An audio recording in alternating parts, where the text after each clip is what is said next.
عبادہ ابن صامت رضی اللہ عنہ کی یہ جو حدیث ہے بہت ہی عظیم حدیث ہے، اور عبادہ ابن صامت رضی اللہ عنہ جلیل القدر صحابی ہیں، وکان شہد بدرا، اور آپ بدر میں بھی حاضر ہوئے، شریک ہوئے۔ بدر القبریٰ کا جو معرکہ تھا اس میں آپ نے شرکت کی ہے، اور یہ ان نقباء میں سے ہیں کہ جنہوں نے رسول اللہ صلی اللہ علیہ وسلم کی مدد، نصرت، تائید کی بیعت کی تھی۔ لیلۃ العقبہ سے مراد یہ العقبہ مینا میں ہے، اور مینا مکہ میں ہے، اور یہ بیعت رسول اللہ صلی اللہ علیہ وسلم کی مدینہ کی طرف ہجرت سے قبل ہوئی تھی، اور اسی عقبہ کی طرف منسوب ہے جمرۃ العقبہ، جمرۃ العقبہ اسی کی طرف منسوب ہے۔ اور یہ عبادہ ابن صامت احد النقباء میں سے ہیں، اور وہ نقباء جو تھے وہ 12 اشخاص تھے، 12 تھے، اور اسی کی طرف حدیث میں اشارہ ہے کہ عصابہ، وأن رسول اللہ صلی اللہ علیہ وسلم قال وحولہ عصابۃ من اصحابہ، تو یہ جو عصابہ ہے یہ انہی کی طرف اس حدیث میں جو اشارہ ہوا ہے کہ یہی لوگ تھے۔ اور اس میں ان نقباء سے نبی صلی اللہ علیہ وسلم نے اس رات بیعت لی تھی۔ اور مبایعہ جو ہے یہ معاقدہ والمعاہدہ ہے، المعاقدہ والمعاہدہ ہے، یعنی اگریمنٹ ہے، ایک عہد ہے، پیمان ہے،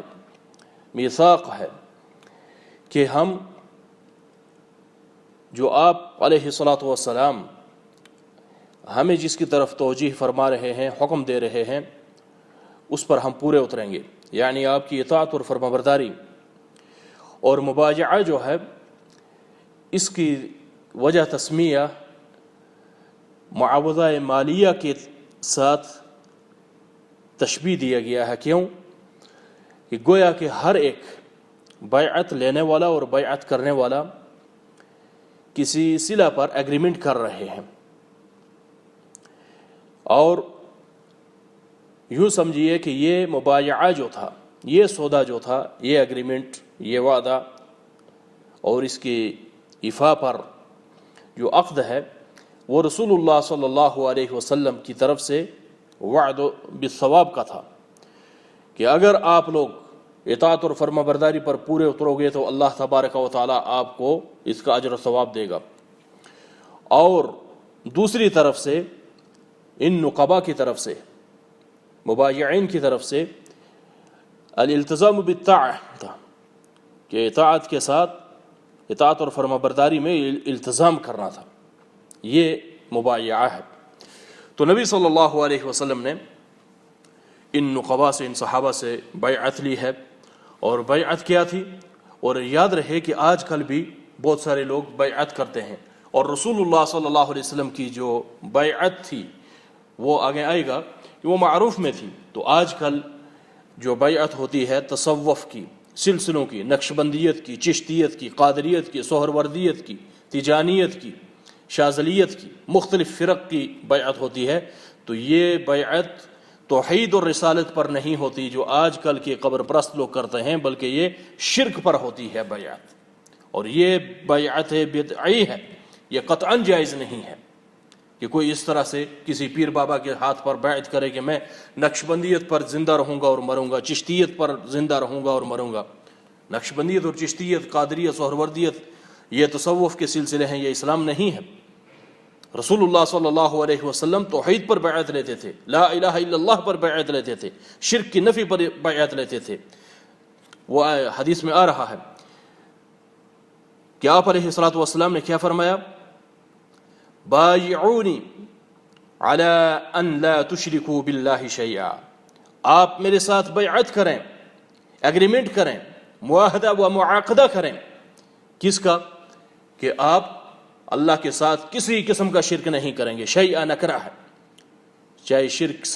اکبر ہو یا اصغر ہو، معمولی ہو یا بہت بڑا ہو، کسی قسم کا شرک نہیں کریں گے،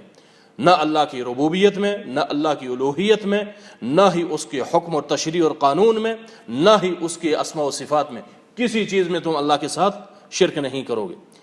ولا تسرقوا، اور نہ ہی تم چوری کرو گے، نہ ہی تم چوری کرو گے، کیونکہ دین اسلام کا ایک امتیاز یہ بھی ہے کہ یہ اموال کی، لوگوں کے مال کی حفاظت کرتا ہے۔ جس طرح لوگوں کی جان کی حفاظت کرتا ہے، اسی طرح اموال کی بھی حفاظت کرتا ہے۔ ولا تزنوا، اور نہ ہی تم بدکاری کرو گے، کیونکہ جس طرح اسلام مال کی حفاظت کرتا ہے، اسی طرح لوگوں کی اعراض کی بھی حفاظت کرتا ہے، لوگوں کے نسب کی بھی حفاظت کرتا ہے، نسل کی بھی حفاظت کرتا ہے۔ تو فرمایا کہ ولا تزنوا، اور نہ ہی تم زنا کرو گے، بدکاری کرو گے، ولا تقتلوا اولادکم، اور نہ ہی تم اولاد کو قتل کرو گے، فقر کے ڈر سے، املاق کے ڈر سے، خشیت سے، مسکنت کے ڈر سے تم اولاد کو بھی قتل نہیں کرو گے، کیونکہ اس میں صلہ رحمی نہیں ہے، صلہ رحمی کو ذبح کیا جاتا ہے، اور ایک ناحق جان کو قتل کیا جاتا ہے۔ ولا تقتلوا اولادکم، اور اپنے اولاد کو بھی قتل نہیں کرو گے، اس پر بہت ہی لمبی ڈیٹیل ہے۔ ولا تأتوا ببہتان تفترونہ بین ایدیکم وارجلکم، اور تم کوئی ایسا بہتان و افطرا کسی پر نہیں لگاؤ گے، بین ایدیکم وارجلکم، یہاں ایدی اور ارجل کا اس لیے ذکر ہوا ہے تخصیص کے ساتھ کہ معظم الافعال جو ہیں وہ ہاتھوں اور پاؤں سے ہوتے ہیں، بہت بڑے بڑے گناہ جو ہیں وہ ہاتھوں اور پاؤں سے سرزد ہوتے ہیں۔ آپ نے بہت کم دیکھا ہوگا کہ جو شخص دونوں ہاتھوں سے معذور ہو، دونوں پاؤں سے معذور ہو اور بہت بڑے بڑے جرائم کر رہا ہو، اس لیے یہاں تذکرہ ہے بین ایدیکم و ارجلکم۔ اور اسی طرح پھر فرمایا کہ ولا تعصوا فی معروف، اور معروف میں تم نافرمانی نہیں کرو گے، معروف میں نافرمانی نہیں کرو گے۔ تو معروف جو ہے، معروف کسے کہتے ہیں؟ معروف کیا ہے؟ معروف ایک جامع اسم ہے، معروف ایک جامع اسم ہے جو کہ طاعت اللہ عز وجل و طاعت الرسول صلی اللہ علیہ وسلم والاحسان الی الناس کو کہا جاتا ہے۔ اللہ تبارک و تعالیٰ کی اطاعت، اللہ کے رسول صلی اللہ علیہ وسلم کی اطاعت اور لوگوں کی طرف احسان کرنے کا نام معروف ہے، جو کتاب و سنت کے مطابق ہو، اللہ کی اطاعت اور رسول کی اطاعت کے مطابق ہو، وہ معروف ہوتا ہے۔ جو کتاب و سنت کے مطابق و موافق نہ ہو وہ معروف، وہ اچھائی نہیں ہوتی۔ اور اس پر رسول اللہ صلی اللہ علیہ وسلم نے صحابہ سے بیعت لی ہے اور فرمایا کہ فمن وفا منکم فاجرہ علی اللہ، اور جس نے اس ایگریمنٹ کو، اس عہد کو پورا کیا ہے، اس سے وفا کی ہے، توڑا نہیں ہے اس ایگریمنٹ کو، فاجرہ علی اللہ، اس کا اجر اللہ تبارک و تعالیٰ پر ہے۔ یہ مبایعہ کا معنی ہے بیعت کا، کہ اس لیے اس کو جو معاوضہ مالیہ ہوتا ہے اس کے ساتھ تشبیہ دی گئی ہے، گویا کہ یہ بیوع ہے، خرید و فروخت ہے،